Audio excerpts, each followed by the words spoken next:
Dear Venerable Sisters and Brothers, Dhamma friends, we are going to start this Dhamma talk. May everyone will give the consent with 3 times. Sadhu, sadhu, sadhu.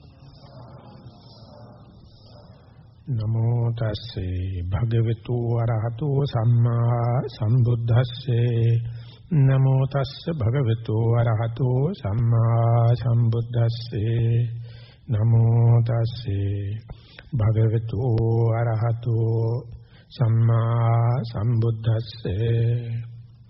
Yato ko brahmana bhikkhu sati sampajannena samannagato hoti tamenang tathagato uttaring vineti etwang bhikkhu vivittang senasanang bhajati ti.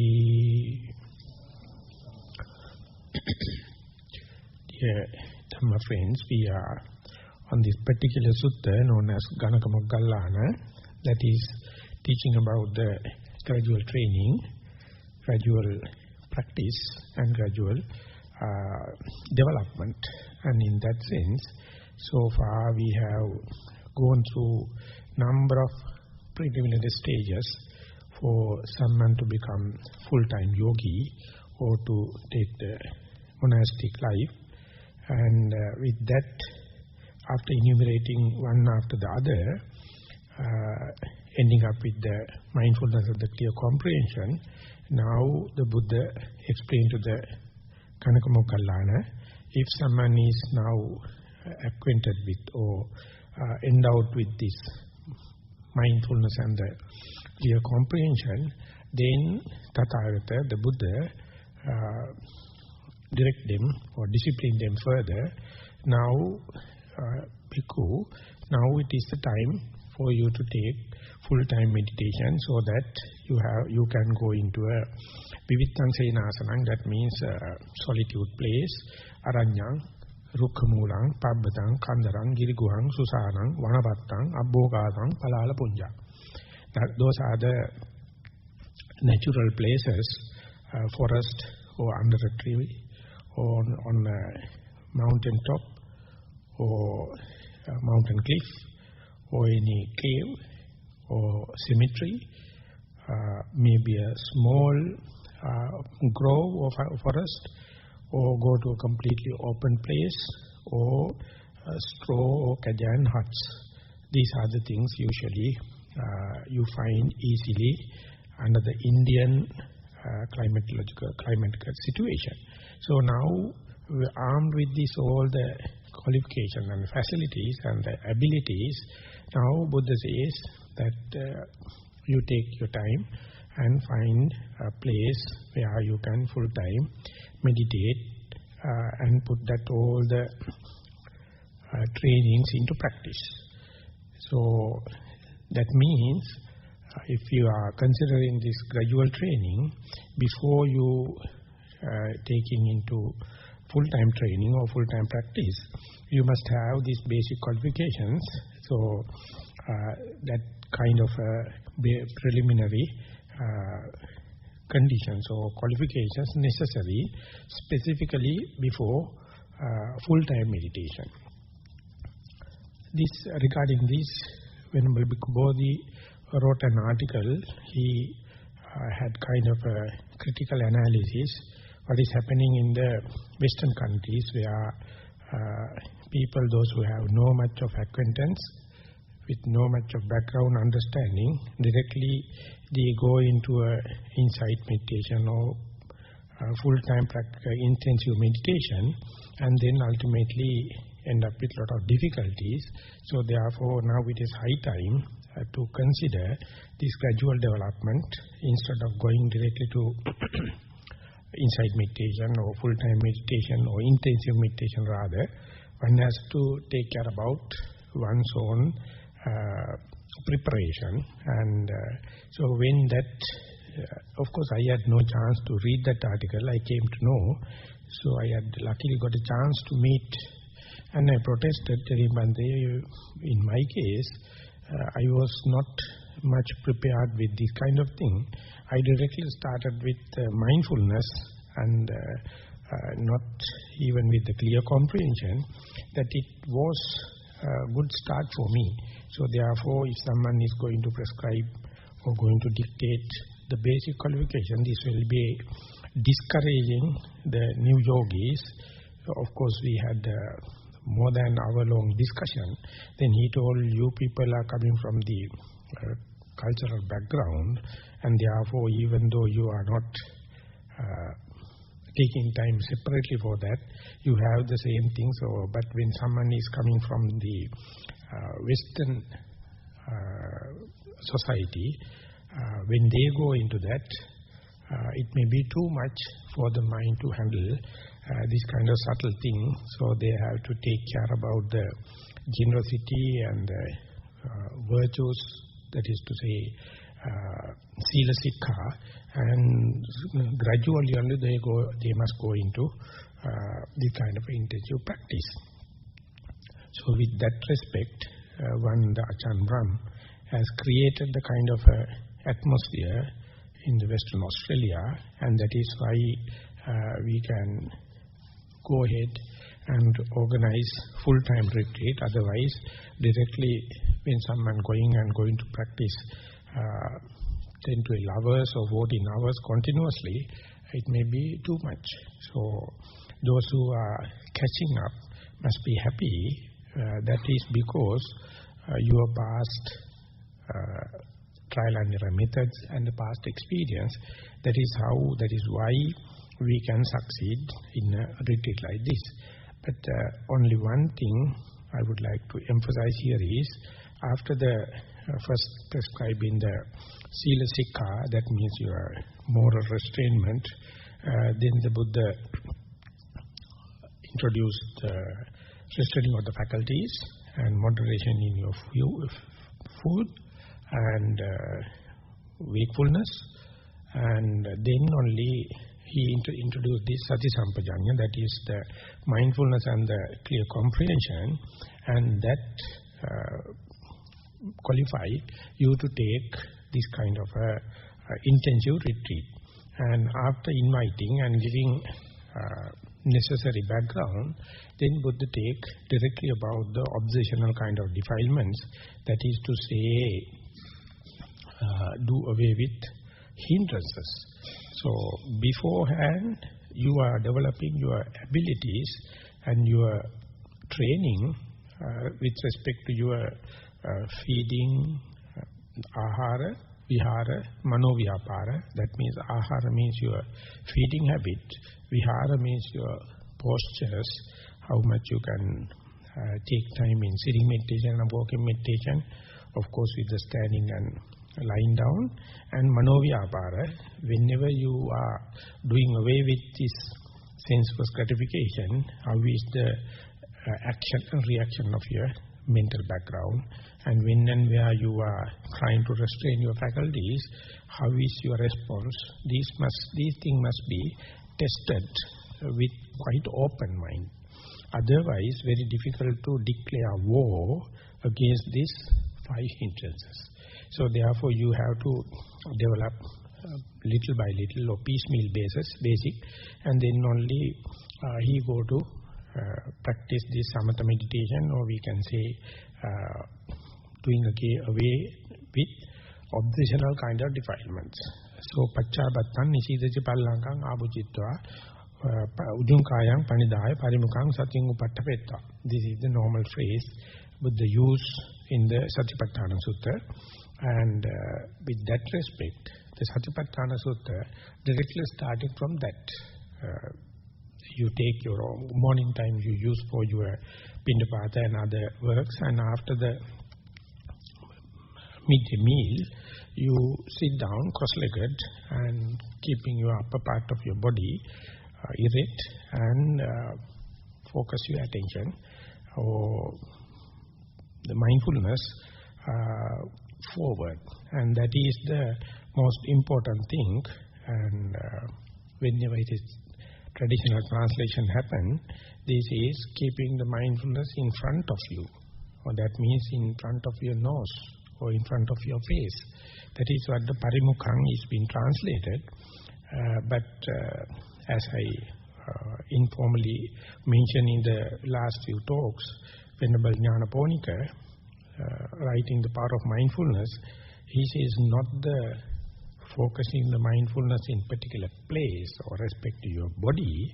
It is telling, usually when you are leading a spiritual life, traditional countries take time or take interest on the faith, and from the industrial countries, they take energy as the most important thing, and faithful characters are normally chasing behind concentration, and energetic kind of people are more favorable toward the wisdom, but hardly anyone take the mindfulness as the leading quality.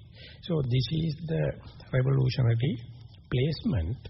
So here the Buddha says, don't worry much about the faith, don't worry much about the energy, don't worry much about the concentration, don't worry much about the wisdom. Try to maximize the mindfulness.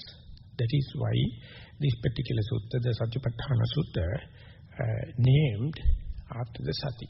So this is the change. I think that consideration equally a kind of a revolutionary, whether you are from the Western or Eastern countries. So if that is well understood, not only that, keeping all the ways, all the time mindfulness as the forerunner, you have to be more specific on the definition of the mindfulness also. Then only each and everything going to give additional experience, or your experience will be counted one after the other. Why I am taking time to explain this is, when you are working in the meditative world, many are having a favorable attitudes either to concentration or to the wisdom. So that means when and where you are chasing behind the concentration or the wisdom, your mind become result-oriented kind of outlook. So ultimately end up with tension. Instead, mindfulness as such, it's a gifted quality. It never leads to stress, never leads to mental tension or frustration, because even the frustration itself is a food for mindfulness to develop. Even the tension, even the mental tension, you can be aware of. That is how mindfulness is going to take care about. So therefore the proper definition. In that respect, when I am reading the books specifically written in the West, they have given number of synonyms and other definition for the mindfulness, and therefore even in literal way, in the theoretical way, one can have different shades of meaning. That is the way you be armed towards the mindfulness with the book knowledge. So therefore, the term mindfulness in Pali you find as the sati, and traditionally when the sati is being translated, it's considered as the memory, the capacity to remember something in a very vivid way. But when it is translated to mindfulness, it is going to give a different shades of meaning. Whatever may be, we are now in an advantageous stage where there are a lot of information and a lot of experienced people available towards this mindfulness. That is good for you to reinforce your knowledge, but your own experience is the matter at the end. That is what is going to be more important.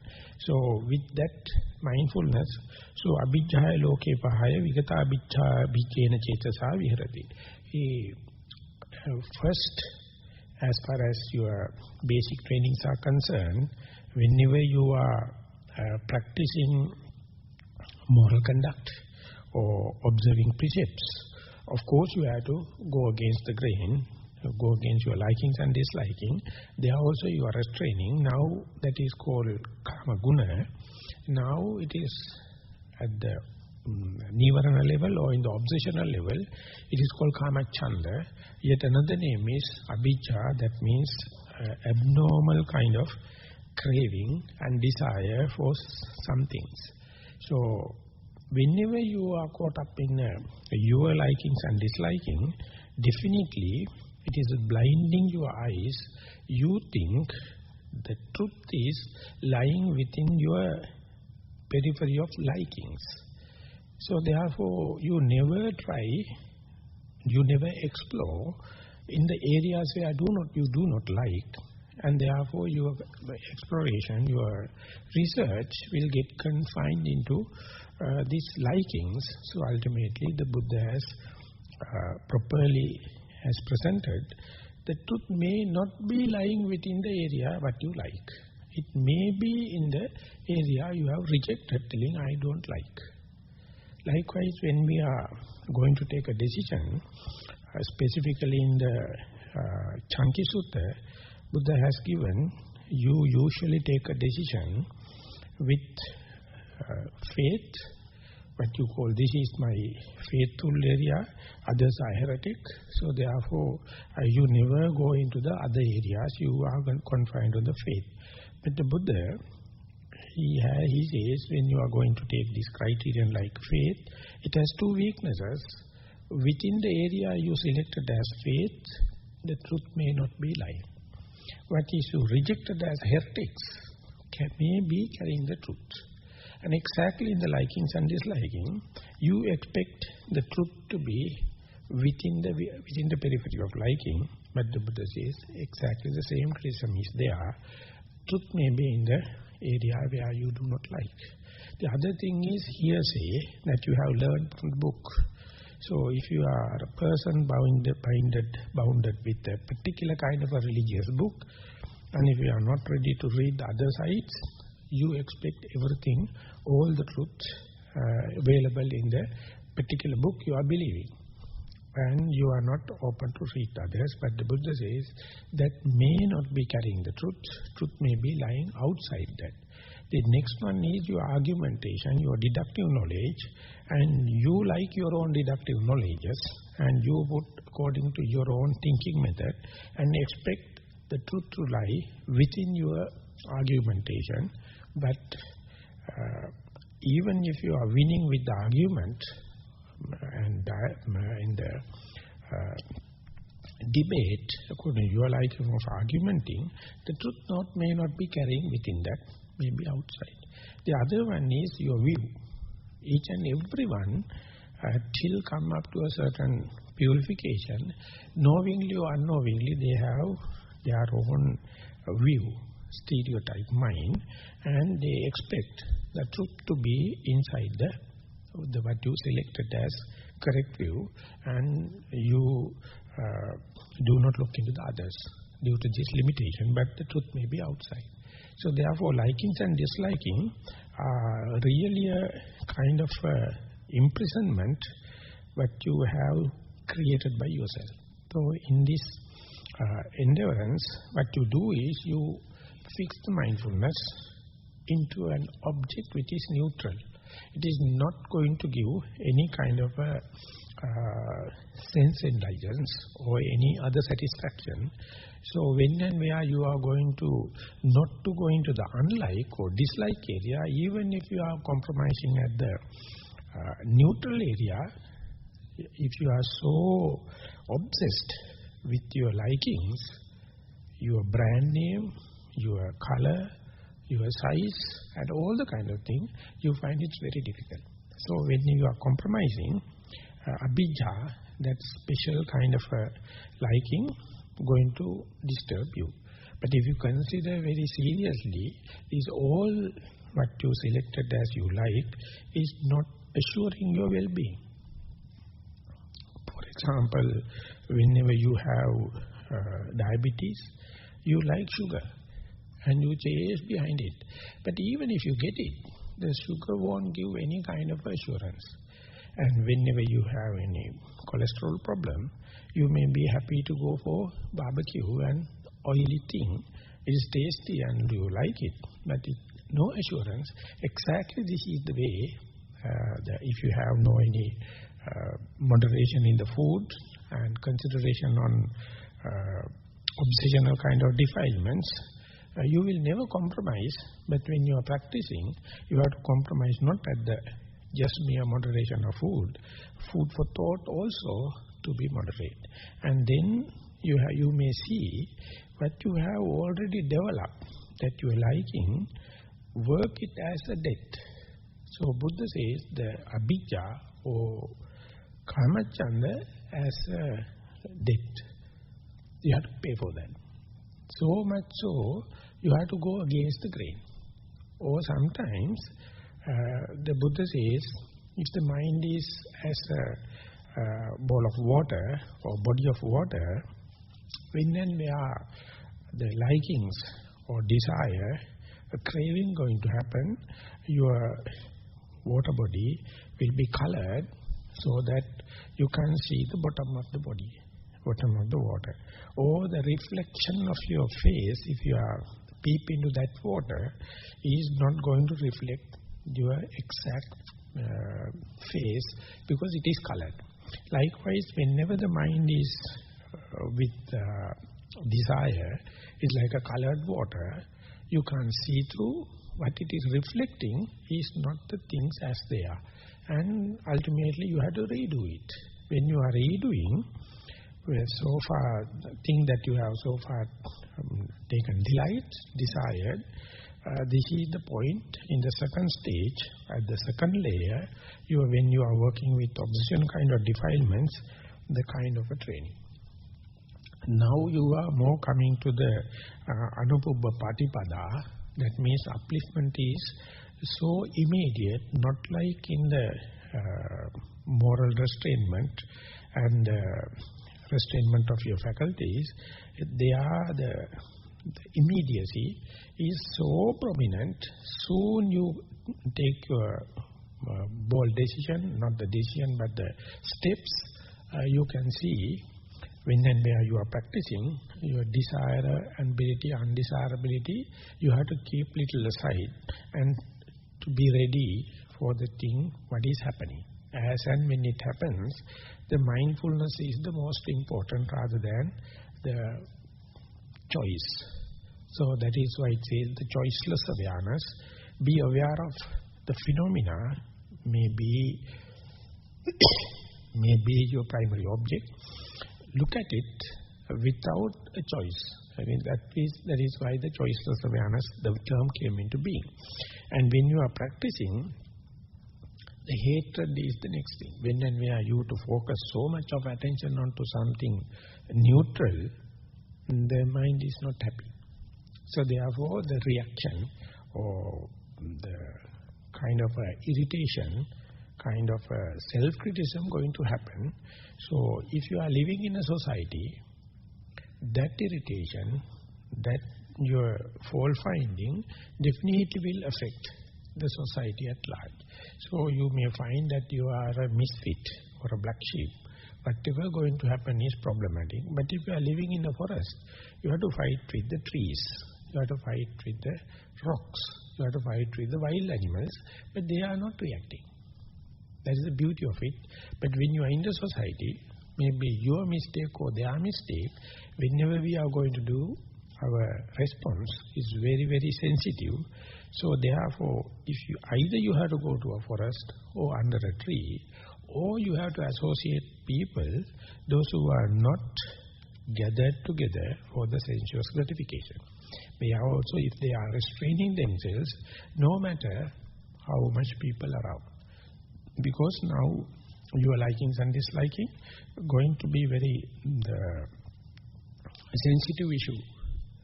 So if you are, as I mentioned on the yesterday and day before, when and where this likings and disliking is little restrained, when and where you come to the middle and the sloth and torpor, the slimy mind and the congealed mind is becoming so prominent, before you come into the retreat, before you come into the forest, you had so much of calculation and planning to come in order to maximize the wakefulness. But instead what happens is, whenever the situation becomes conducive, whenever you are successful in controlling obsessional defilements like likings and disliking, or kamachanda and vyapada, the sleepiness, the slimy mind going to happen. So you have to, the balancing, so when you are reading the scriptures, the Buddha has given so much of epithets and examples to understand, in the sense, they are not personal mistakes. These are symptoms of progress. So that is not to indulge the sleepiness or indulge the sliminess. You have to understand when and where the mind is not get titillated, not get excited by the desire and the hatred, the sliminess can happen. So therefore the desire is known as a debt, or as the coloration of your bowl of water. And hatred, the Buddha considers as a disease. Of course it is being recognized by the Ayurveda also. When someone is more towards the hate character, the mentally and physically, that particular person is not at ease. They are at disease. So root cause for the diseases are the hatred. But we are so accustomed, you are so attached to it, even if we are fallen sick, we never give up. We are keep on indulging this vyapada, and ultimately you are deteriorating your health. So in order to do away this disease, the balm, the remedy is the loving kindness. So if you understand, often your practice is being blocked by this hatred and reaction, friction, then you have to, if the mindfulness is not going to work, under such circumstances, the loving kindness. That is to say, trying to find a reason to be glad under any circumstance. That's the way the Pollyanna is teaching the loving kindness, so that you also can do. Don't worry about the bad things. Don't worry about the dark side of the cloud. Just see the silver line, and that appear like something artificial, but it's fully recommended by the Buddha. The Buddha says, Subha paramaham bhikkhave metta ceto vimutting vadami ida panyasa puggalo uttaring appati vijjantasa. Till you become the final destiny, the arahantship, see the beauty of the world. Don't look at the critical side. Don't look at it. Soon you go and analyze and see the bad side. You are blood boiling. Tension arises. And when you are living in a society, if you do not know this art, our mind is always happy in fault finding. And that will be increased when the mindfulness increases, when the sensitivity increases. So therefore, you have to observe very carefully as an outsider. More and more you become very sensitive and mindful, your fault-finding, self-criticism and irritation are going to increase.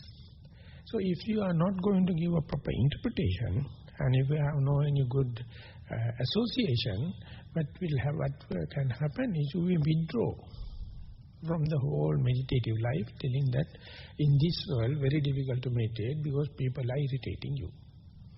So therefore that understanding is very important. This very reaction, this very friction that you are developing, it never go without giving a bad results. So sooner or later you become sick, disease. So maintain the mind, maintain the stream of consciousness as much as frictionless. And yet another common sense is, if you feel a friction, if you feel kind of a reaction, agitation, don't use that such a mind to draw a decision. Whatever the decision you are drawing, when the mind is agitated, never going to last. So, but unlucky thing is that unstable mind, A reacting mind is rushing to a decision. That is the way it is punishing you. So therefore you have to understand, when and where the mind is not happy, when and it is not glad enough, best thing is to have a suspended decision. You have to tell the other party, I am sorry, I don't have enough information for the decision to arrive, so I am suspending.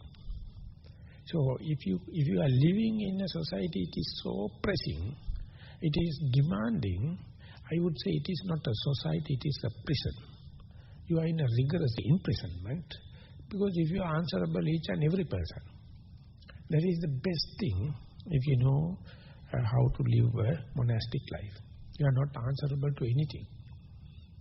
As far as you are keeping the monastic code, it is not surrendered to a person, it is something philosophical, it is something already written. And therefore, when you are living in a monastic life, that is the one thing. But of course, you have to develop your own career, and then you can live a life the way you like it. Otherwise, everything you do, everything your family members do, ultimately you are cornered and pressed to take a decision. And whatever the decision you are going, you are get committed. Ultimately, if you can't live up to that, leading to tension. So therefore, if you are a character with this abhijja, vyapada, that means a hateful character, whenever you are agitated, whenever you are in a friction, whenever you are in a reaction, try to understand, not only that, make a decision, not to make a decision. That understanding is very important.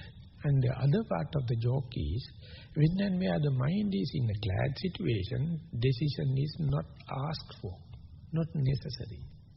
The rising of the very decision itself indicates that you are in danger.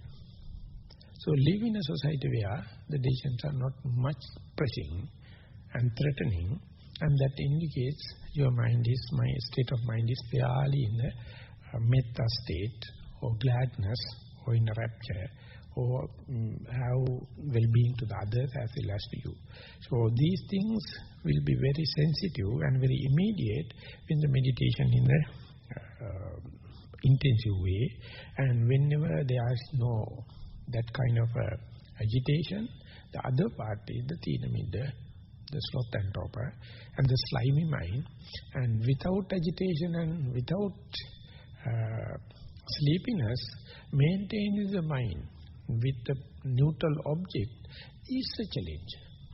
That is the challenge. So that is what the Buddha is asking. If you are qualified and ready with these qualities, come and live in solitude and try to do away with the desire, the hatred, and the sleepiness or sloth and torpor.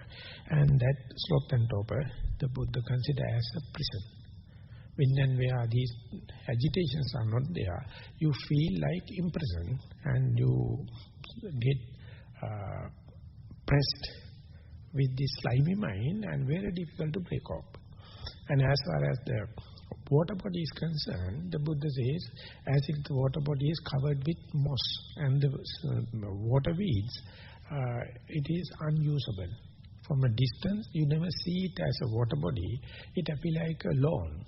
So that is how it covers the natural, the real nature. So reflecting nature of the water disappeared whenever it is covered with moss. And you can't see through. Exactly the way, whenever the sleepiness or slimy mind going to happen, agility and your inquiring mind is highly disturbed. So it is like blinding. So Pandita Sayadaw, when he is explaining, he says, this is the biggest robber or burglar robbing all the qualities from you. Because if you remember the sleepiness under your very nose, you may see sleepiness never happens when you have disturbing sounds, when you have disturbing pains, when you have disturbing thoughts. When there is nothing, no distraction only, that very particular burglar come and rob all the kind of things. So till you get a silent place and painless posture and mind without much of thoughts, you are asking for, you are waiting for. When and where you have that kind of balance, conducive condition, you don't know, soon the mind becomes slimy. It becomes very congealed and ultimately you become unusable. So this is very common in whenever you have all the facilities, all the amenities, and you go and sit. Ultimately what happens is you get into this trap. But if you are in such a situation, best to sit in an open air place or on the top of a mountain. There, the mind is not falling into that trap. So that is how whenever the Buddha explained forest, under a tree, open air places, on the top of a rock, or that kind of thing, they have a combination. So you have to first and foremost understand or diagnose your problem, and then accordingly you have to use atmosphere till you get the proper understanding. Otherwise, what you are going to do is you get discouraged with yourself. You are bound to give up. But the knowledge available in the channel, it says each and everyone has that kind of a thing. In the early part of the dispensation of the Buddha, Venerable Moggallana, after his achieving the first part, he thought it's best to go to a solitude place, away from the society, so that he can have a long sittings and long silence retreat. And while he was sitting sitting in a cave, while meditating, Buddha was scanning through with his omniscient knowledge and the extrasensory capacities. He found Venerable Moggallana is nodding. He got all the facilities, no disturbances, no headache, no toothache, no sounds, no pain, nothing but nodding. Then the Buddha appeared in front of him in his magical power, asked, "Are you sleepy or are you nodding?" Then what to do? Yes, sir. And then Buddha came out with so much of techniques, and he never found fault with him, and all the techniques that the Buddha taught is nothing to purchase from the supermarket. It is already in your tool bag.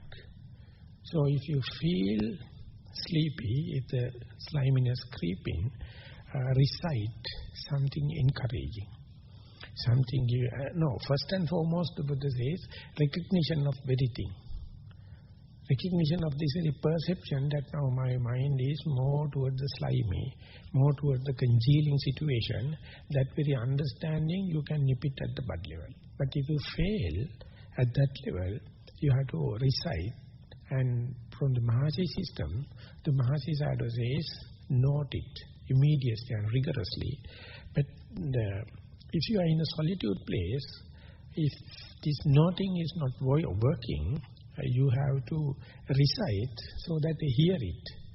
Or otherwise, you have to use cool eye drops, or wash your face, or go for a little walking meditation, or look at the far away light sources like stars, moon, and other things. Then the focusing happen, and rub your face and the legs, and so that the blood circulation in the epidermis will be increasing. That is how you have to make use in order to get rid of this sleepiness. But of course, when you are in a group sitting, we can't do reciting, and we can't do all of a sudden get up and walking. But these techniques, each and everyone indicates that understanding the problem, diagnosing the problem, and then make use your own techniques. Otherwise, you are getting imprisoned, and you will build at the top of your all the facilities. You are misusing the time, and you are wasting time. So that it's a very common thing when and where you have all the facilities. And other thing is Uddacha Kukkucha, that means regretting about the past and future planning. So it says the older generation, after the middle age, they are often regret about their past. Younger generation is more toward the future and future projections. And some others is Asiatic people are more toward the regret in the past, and the Western people are more toward the future planning. So this is how it happens. So therefore, when and where the mind brought to the middle, as far as it is not tasty, as far as it is boring and monotonous, mind takes refuge going to the past and the future.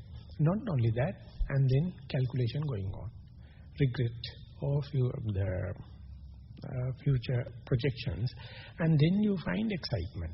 And that is the way the mind, untrained mind, often go to the more rough, more untrained, more wavy, more energetic situation rather than coming into the calmness. So therefore, Uddacha Kukkucha is kind of, it says, you like a fall, you become a slave to your habitual thinking.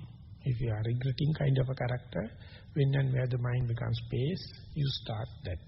Or if you are kind of a person always projecting an excitement, that habitual thinking will come and make you like a slave, and you get trapped.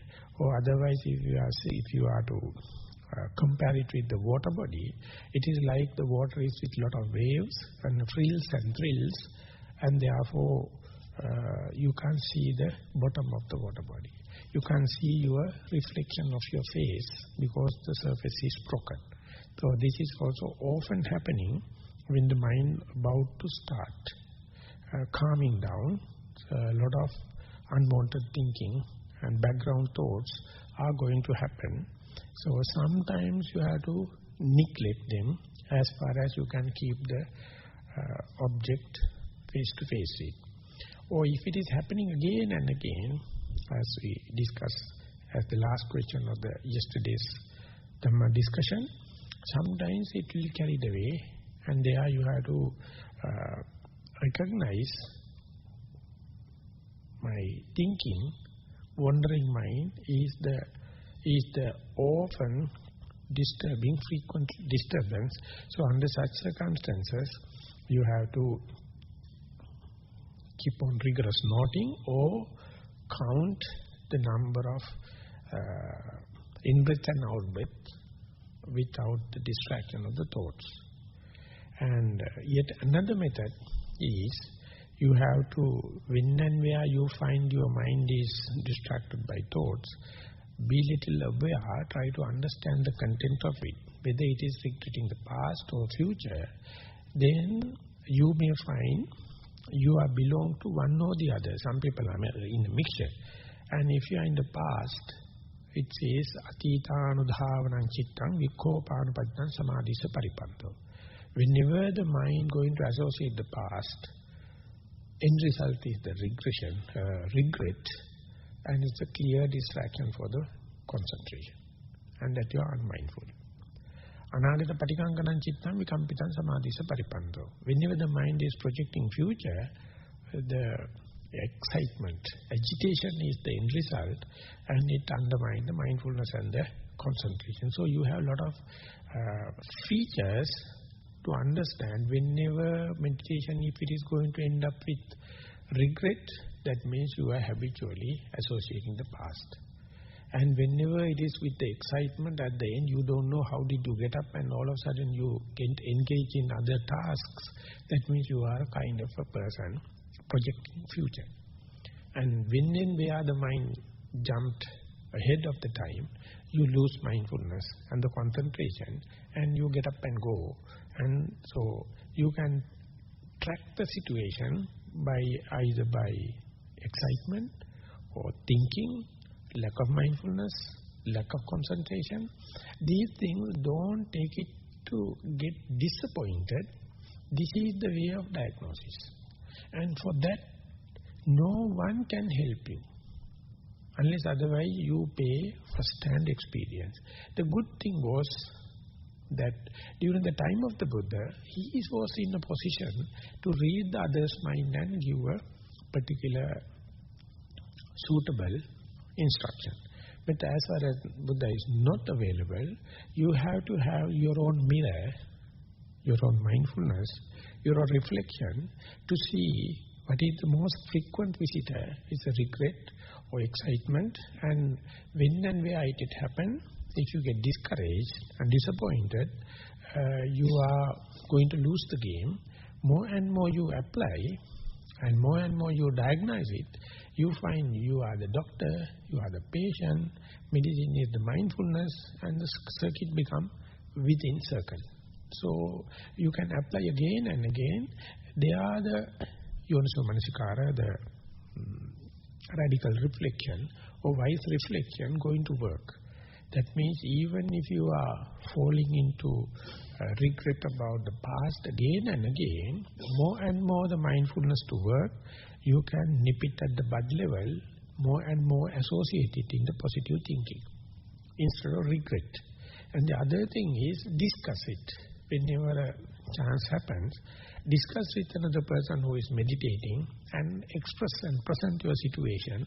So analyze it, and that become a raw material for you to work with this. But what happens is you are brooding and you are disappointed, and ultimately your mindfulness will be undermined and you become lack of energy to continue. So that is why these things we have to learn.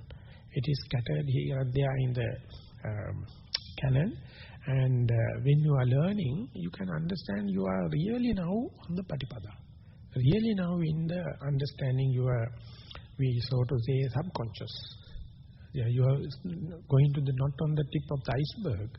Now you are going under the water level. What is happening? And with that upward movement only, tip is above the water. And tip is what your social life.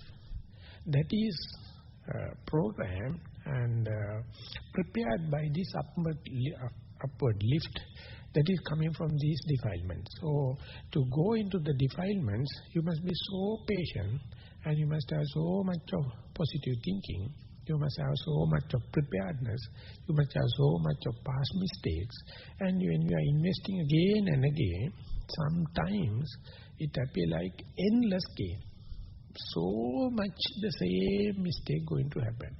But the good thing is, when and where it is surfacing, when and where this mistake is erupting, its momentum reduces, its tension reduces.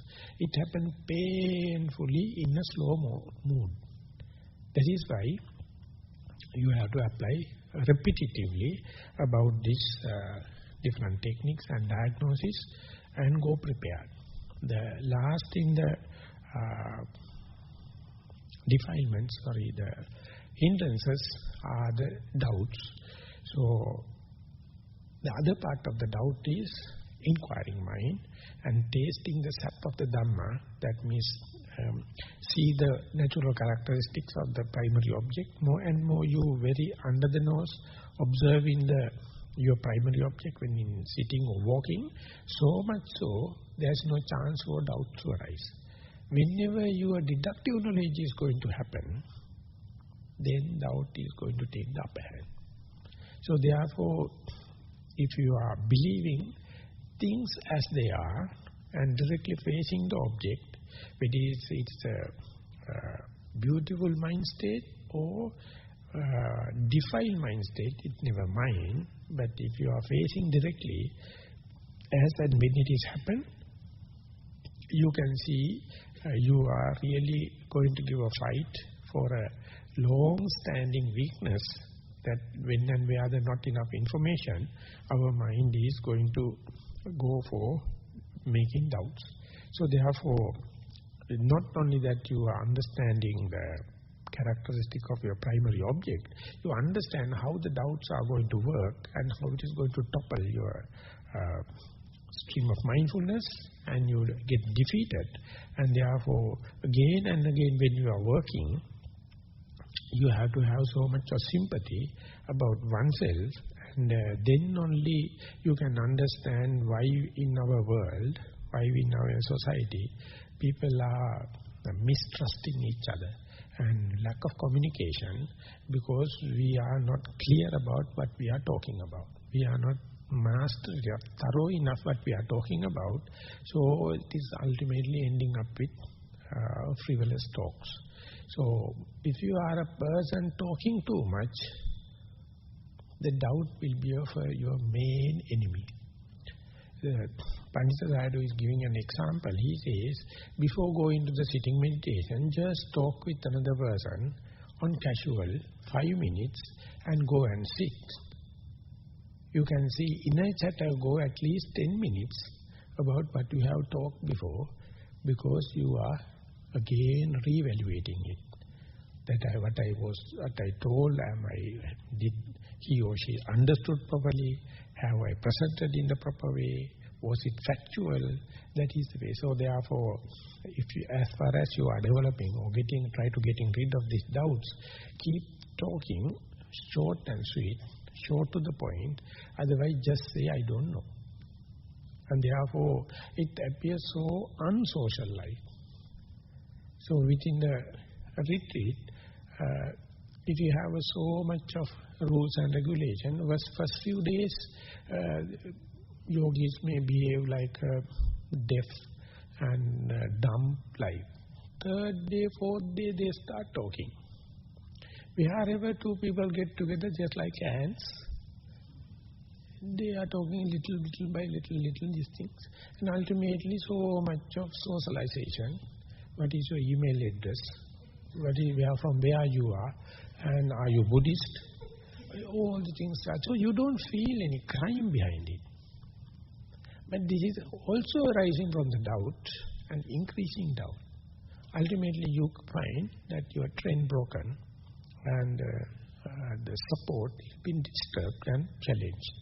So therefore, to maintain this noble silence is quite helpful, but it is not the way we are living at home. Whenever you go to the office, if you are not telling good morning to your other co-worker, they will start doubting about why you are backward, why you are not social. So at home, at workplace and on the country, the greetings and nice things are there. Happy Christmas, New Year, all the kind of things. And as yogis, each and every day is a new day and Happy New Year. For the 5 skandhas, or 5 aggregates, each and every time it is renewing. Each day is a Christmas day. Each day is a New Year day. There is nothing to worry. Then you can mind your own business and be contented with. Otherwise, the Buddha says, as if you get lost in a desert, how much doubt you entertain. Or when you get lost in a sea with a small dinghy or without any navigation, how you are going to entertain the doubts. Or you are going to get lost in the forest without any navigation or communication instrument, how you have. Exactly the way you get exhausted when the doubt to happen. Or otherwise, if you are taking the example of this ball of water, if it is mixed up with clay and it is very slimy, you can't see the bottom. And its reflection is not true to type. So this is the way your mind become mixed up and agitated. They are called Nissarana, and it's completely disturbing the reflection. Likewise, it is undermining the understanding on the reality. So therefore, till you get the chance to see through all the 5 hindrances, whatever you see is not expressing the truth, may be partial truth. So any construction or any projection you are making out of this partial truth is definitely going to end up with disappointments. Whenever you keep on practicing, sometimes, occasionally, all the 5 hindrances will be disappeared. You will see through. You can get a glimpse of Dhamma, and that is called Ekarasa, All your faculties will be well armed, well aligned, nivaranas will be out, and you can see through, and there you find the clarity. You can see the foresight, and immediately again the nivaranas will come and distract you, disturb you, and there you find these clarities disappearing. But when this is happening, that indicates you have the potential, and if it is mixed up, you have no the foresight. If again, when you are doing again and again, once you have achieved, the frequency will be increasing. Later you can see through it. Only by seeing through, you can see the anusaya or underlying tendencies. Otherwise, what you believe as what you see are not existing. The existing thing you can't see. So you see partial, and then upon that you are making projections and communicating, and that is leading to misunderstanding.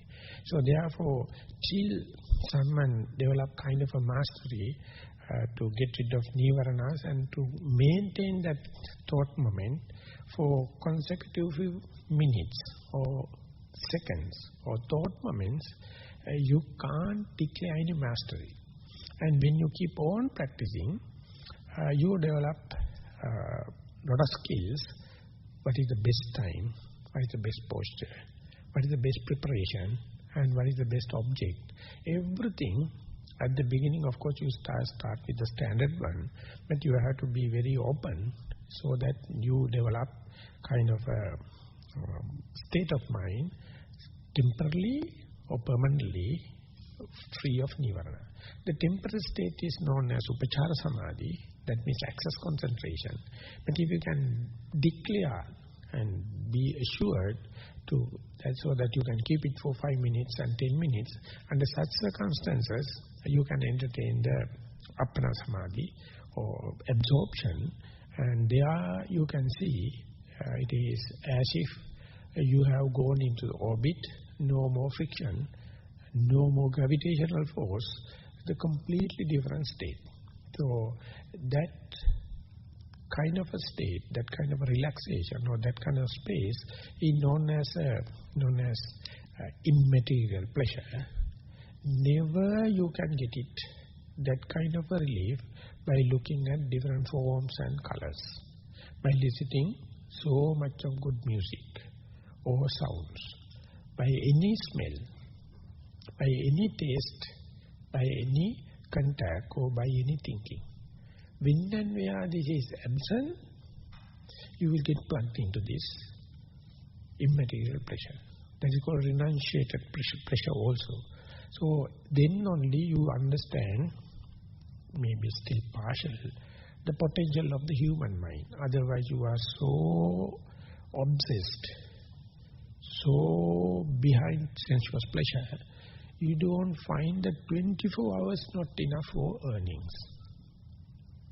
You have to do overtime and earn more in order to feed these senses.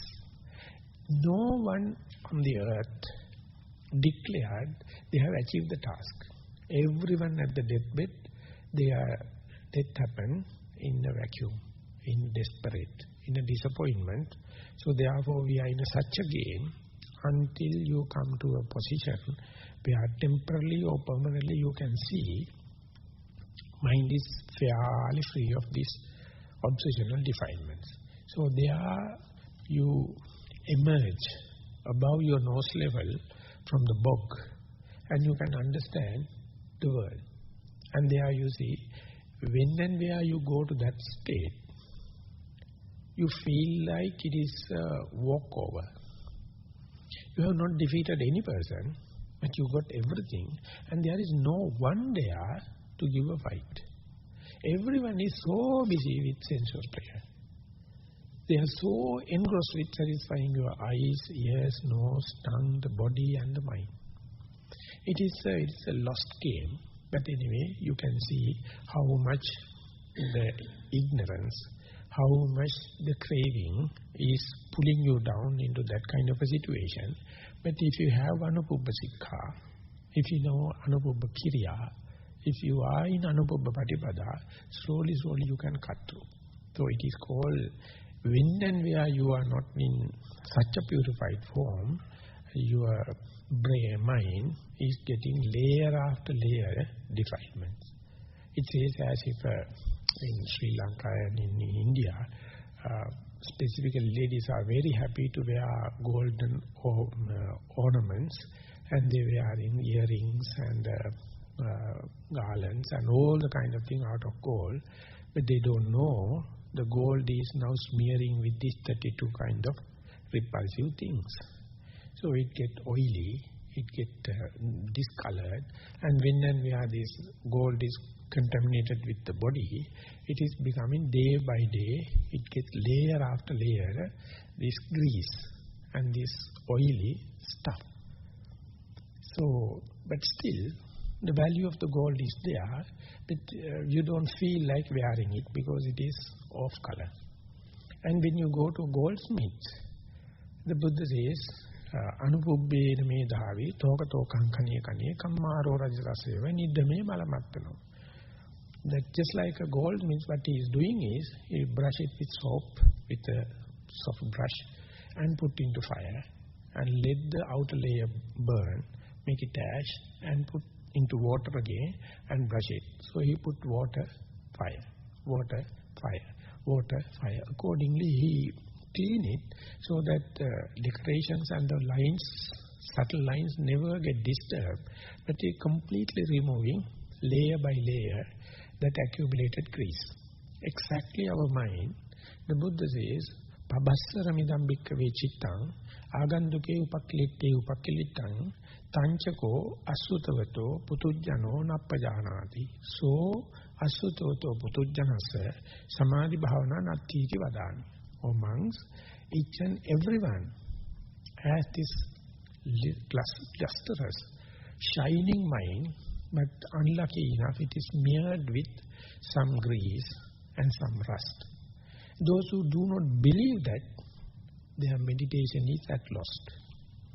Those who have never heard that each and every human mind is such a gold, and outer layer is in the crust, it has the rust, and if you carefully remove it, you start to feel.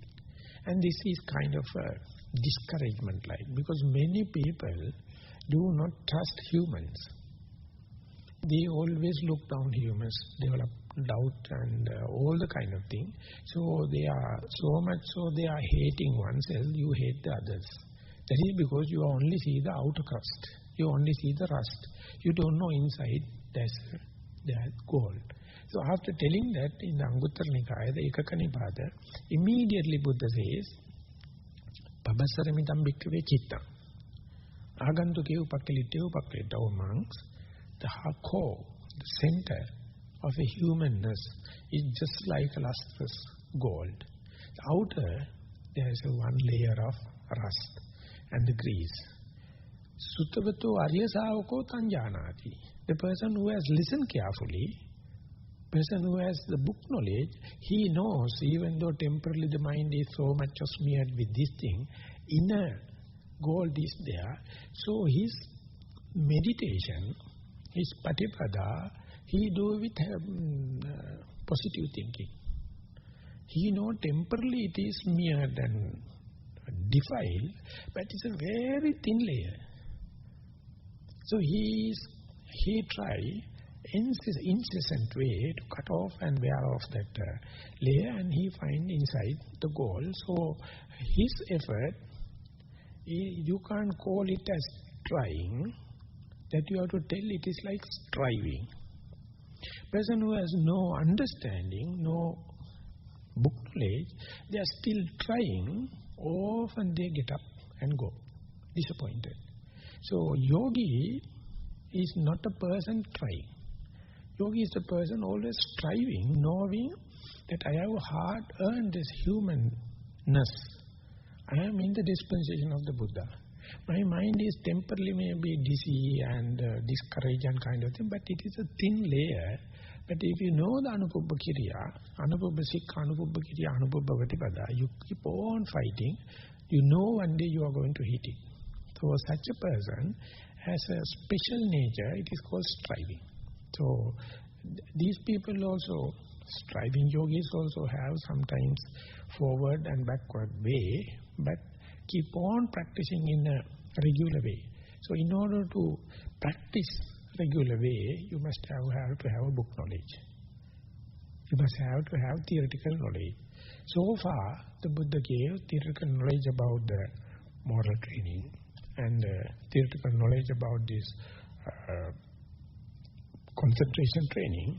And when and where someone cut through this veil and see foresight, such a person only can go into the deeper training of the wisdom training. So I would like to take time tomorrow in order to go further, and with the information given in practical and theoretical, I hope everyone may be not no more trying, but everyone will be striving further. Thank you very much for listening.